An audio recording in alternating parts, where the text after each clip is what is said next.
जय हिंद। आप सबका स्वागत है बायोसाइड में, जहां हम लोग कर रहे हैं तैयारी पीजीटी और टीजीटी की। उसी के संदर्भ में हम क्विक रिवीजन सीरीज स्टार्ट किए हैं, जिसमें हम इम्पोर्टेंट फैक्ट्स जो कि आने वाले हैं, इम्पोर्टेंट टॉपिक पीजीटी और टीजीटी में, उसको हम लोग पहले उसको पढ़ते हैं, उसको एनालिसिस करते हैं, उसके बाद कुछ उसके एमसीक्यूज करते हैं। तो वर्नलाइजेशन का हम इम्पोर्टेंट क्वेश्चन लाए हैं, जो कि हमने एमपी कौशिक से लिया है। तो देखते हैं। पहला क्वेश्चन है name of the following hormones produced in some plants as a result of low temperature treatment is. Flowering hormone का नाम बताना है, प्रोड्यूस्ड इन सम प्लांट, कुछ प्लांट में प्रोड्यूस होता है और लो टेम्परेचर ट्रीटमेंट कहा जाता है। तो उस हार्मोन का नाम क्या है? तो उसका राइट आंसर क्या है? वर्नलिन, फ्लोरिन, एब्सिसिन या फिर डॉर्मिन। तो वो है वर्नलिन। ये क्या करता है? फ्लावरिंग हार्मोन है। ये क्यों ऐसा हार्मोन है? फ्लावरिंग हार्मोन है, कुछ प्लांट्स में होता है और इससे लो टेम्परेचर ट्रीटमेंट पॉसिबल है। अगला क्वेश्चन है name of the first scientist who is credited with the discovery of flowering hormone in the above mentioned question. तो कौन है जिन्होंने उन साइंटिस्ट का नाम बताना है जिन्होंने डिस्कवरी किया था फ्लावरिंग हार्मोन का, जो कि लो टेम्परेचर ट्रीटमेंट के लिए हेल्पफुल है। तो वो कौन थे?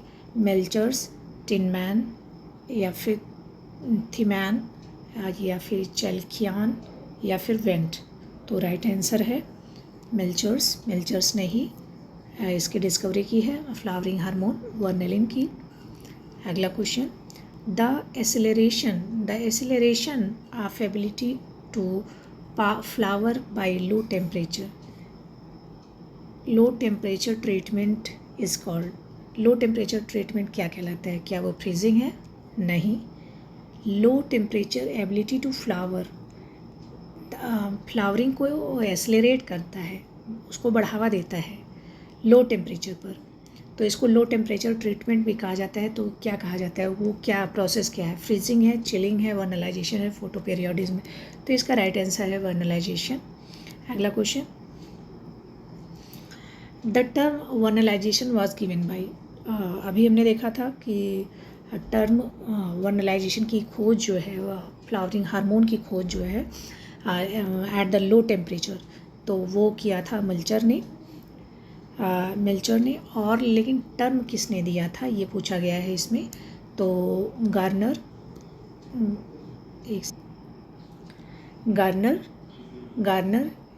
लाइसेंको, क्लिपार्ट, मेल्चर। तो इसका राइट आंसर है लिसेंको। और इन्होंने खोज की थी, इन्होंने वर्नलाइजेशन टर्म दिया था। अगला what is the site of vernalization. Site मतलब वर्नलाइजेशन कहाँ पर हो सकता है, किस जगह पर होगा प्लांट के? क्या वो स्टेम में होगा, क्या वो लीव्स में होगा, क्या वो रूट में होगा? वो होगा एपिकल मेरिस्टेम में।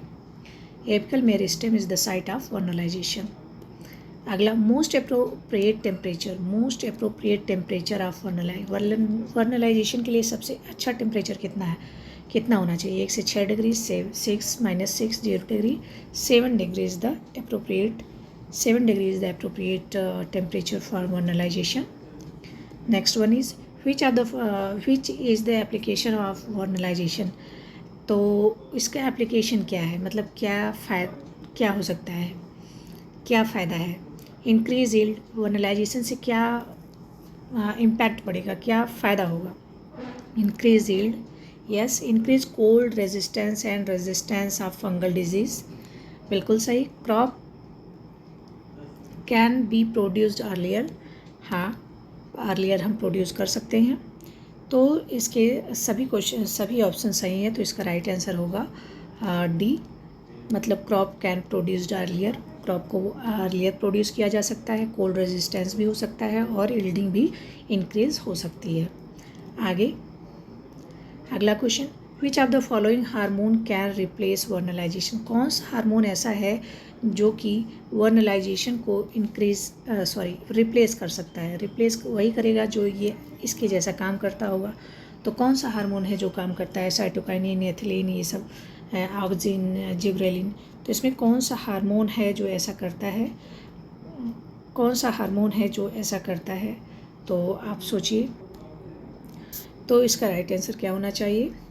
Auxin, gibberellin, ethylene, cytokinin. तो इसका राइट आंसर है जिब्रेलिन। जिब्रेलिन वर्नलाइजेशन को वर्नेलिन को रिप्लेस कर सकता है। अगला, requirement of cold treatment for flowering is called. जो कोल्ड ट्रीटमेंट है वो उसको क्या कहा जाता है? Photoperiodism, vernalization, saccharification, none of the above. तो इसका हमने अभी देखा कि वर्नलाइजेशन होता है cold treatment for flowering plant के कोल्ड ट्रीटमेंट के लिए ये यूज़ होता है। अगला है, who discovered the technique of converting winter variety into spring variety. Winter variety को हम स्प्रिंग वेराइटी में कैसे कर सकते हैं? तो ये जो विंटर वेराइटी से स्प्रिंग वेराइटी में कन्वर्जन है, इसी को कहा जाता है वर्नलाइजेशन। तो इस टेक्निक को किसने खोज किया था? इस टेक्निक की खोज किसने की थी? Lysenko, Borthwick, F.W. Bent, Garner and Allard. तो इस टेक्निक को खोज की थी लाइसेंको ने इस टेक्निक की खोज की थी। और जो मेल्चर थे उनको ये जाता है कि फ्लावरिंग हार्मोन वर्नेलिन है, इसकी खोज की थी मेल्चर ने। और एक साइंटिस्ट की बात आई थी, वर्नलाइजेशन टर्म जो है किसने दिया था? तो वर्नलाइजेशन टर्म जो है वो भी इन्होंने ही दिया था। और इस प्रोसेस को भी बताया था कि विंटर वैरायटी को हम स्प्रिंग वैरायटी में कैसे कन्वर्ट कर सकते हैं। इस टेक्निक को उन्होंने डेवलप किया था। अगला देखते हैं, the stimulus of vernalization is received in annuals and biennials by. तो कौन सा स्टिमुलस है? The stimulus of vernalization is received, तो वो किस में रिसीव होता है? वो जो स्टिमुलस है वर्नलाइजेशन के लिए वो एनुअल एंड बाइन्यूअल में, तो कौन रिसीव करता है? तो ऑप्शन है dry seed, root, stem apex, leaves. तो स्टेम एपेक्स में अभी हमने देखा था कि जो वर्नलाइजेशन है वो उसका साइट भी एपिकल मेरिस्टेम है। तो ये साइट एपेक्स है जहाँ पर क्या होता है, वर्नलाइजेशन का जो स्टिमुलस है वो रिसीव होता है। अगला, the pre sowing low temperature treatment of seed is known as. Pre sowing low temperature treatment, इसको क्या कहा जाता है? Low temperature treatment pre sowing, तो सैक्रिफिकेशन, इलेक्ट्रोफोरेसिस, एब्सिशन, वर्नलाइजेशन ही कहा जाता है। Hypothetical flowering hormone called vernalin. Hypothetical flowering hormone जिसको वर्नेलिन नाम दिया गया, जिसको क्या नाम दिया गया? Vernalin, produced as a result of low temperature treatment was named by. तो ये किसके द्वारा इसका नाम दिया गया?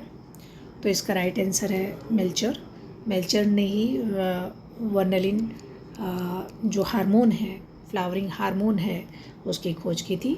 और एक और वैज्ञानिक थे जिनका नाम था लाइसेंको, इन्होंने वर्नलाइजेशन टर्म दिया था, जबकि वर्नेलिन जो है मेल्चर ने दिया था। तो ये दो डिफरेंस याद रखना है हमें। तो जो लाइसेंको हैं इन्होंने विंटर वैरायटी को स्प्रिंग वैरायटी में जो कन्वर्ट करने का मेथड है वर्नलाइजेशन, उसकी बात कही थी और वर्नलाइजेशन टर्म दिया था। जबकि जो मेल्चर हैं इन्होंने फ्लावरिंग हार्मोन की बात की थी, वर्नेलिन नाम दिया था उसको। ठीक है। Development is caused by devernalization is caused by devernalization. किस टेम्परेचर पर डीवर्नलाइजेशन हो जाएगा?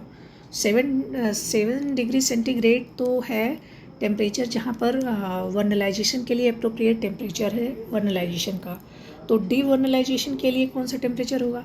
तो वो होगा 30 डिग्री सेंटीग्रेड, क्योंकि जो वर्नलाइजेशन है वो लो टेम्परेचर ट्रीटमेंट है। तो किस पे ये डीवर्नलाइजेशन स्टार्ट हो जाएगा, 30 डिग्री सेंटीग्रेड पर। तो इतने क्वेश्चन थे हमने एमपी कौशिक से वर्नलाइजेशन से लिए थे। ये बहुत छोटा सा टॉपिक है और इसके यही कुछ क्वेश्चंस आते हैं, लेकिन हम पढ़े नहीं रहते हैं इसलिए कर नहीं पाते हैं। तो इतने ये हमारे जो पीजीटी और टीजीटी है उसके लिए बहुत ही हेल्पफुल है। तो thank you, please like and subscribe if it is helpful for your examination PGT और टीजीटी। थैंक यू, जय हिंद।